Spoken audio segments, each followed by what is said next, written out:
31 October. कोणत्याही जातीतील, धर्मातील, देशातील मनुष्य भगवंताच्या प्राप्तीसाठीच जन्माला आला आहे. भगवंत एकच ओळखतो. जो त्याची भक्ती करतो तो त्याला आवडतो. तेथे जातीचे, वर्णाचे बंधन नाही. आपण भाग्यवान कोणास म्हणतो? ज्याच्याजवळ पैसा अधिक असतो त्याला. पण तो काही खरा भाग्यवान नव्हे. ज्यास भगवंत भेटला तो खरा भाग्यवान. भगवंताची पूजा कधीही वाया जात नाही. प्रत्येकाने भगवंत आपल्याला भेटणे हे जीवनातील मुख्य कार्य समजावे. पैसा भगवंताच्या आड येत नसतो. आपला अहंकार, मीपणा हाच मुख्यतः भगवंताच्या आड येतो. वैद्य सात्विक असेल तर त्याच्या औषधास विशेष गुण येतो असे आपण पाहतो.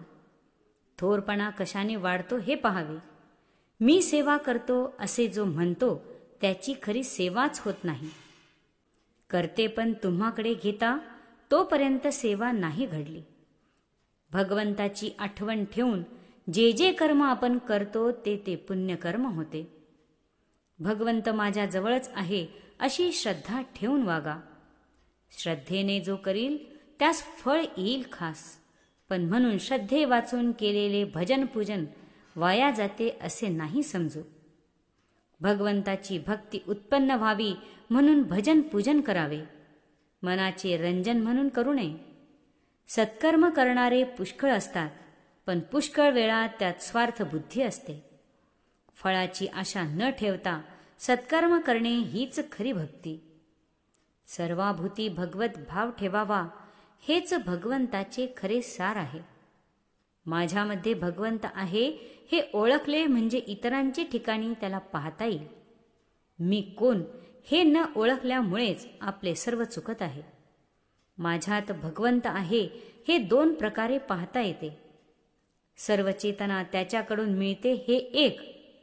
दुसरे म्हणजे देह ठेवला असे जेव्हा आपण म्हणतो तेव्हा ठेवणारा कोणी दुसरा असला पाहिजे. म्हणजे देह हा मी नव्हे. जागृती, स्वप्न, सुषुप्ती यांचा साक्षी कोणीतरी आहे हे खास. मी कोण हे जाणण्याला साक्षी रूपाने वागावे. सर्व जगाला मी माझे म्हणतो, पण जो खरा माझा त्यास तसे म्हणत नाही. भगवंत माझ्यात आहे ही जाणीव उत्पन्न करून घ्यावी. अनुमानाने व अनुभवाने पाहिले तर भगवंत माझ्यात आहे हे खात्रीने पटेल.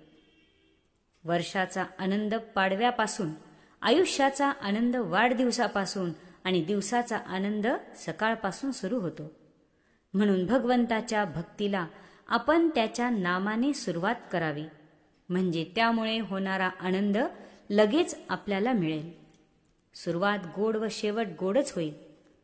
कोणत्याही जातीतील, देशातील किंवा धर्मातील मनुष्य असो, तो भगवंताच्या प्राप्तीसाठीच म्हणजे परमार्थासाठीच जन्माला आला आहे. आकाश हे जसे सर्वांना सारखे आहे त्याचप्रमाणे मानव जन्माचे ध्येय हे सर्वांना सारखेच व एकच आहे. श्रीराम जय राम, जय जय राम. आजचा सुविचार. आता रामा तुझा झालो, कर्तेपणातून मुक्त झालो. ऐसी रामास मारा हाक, तो दूर नाही नाही नाही खास. जय श्रीराम.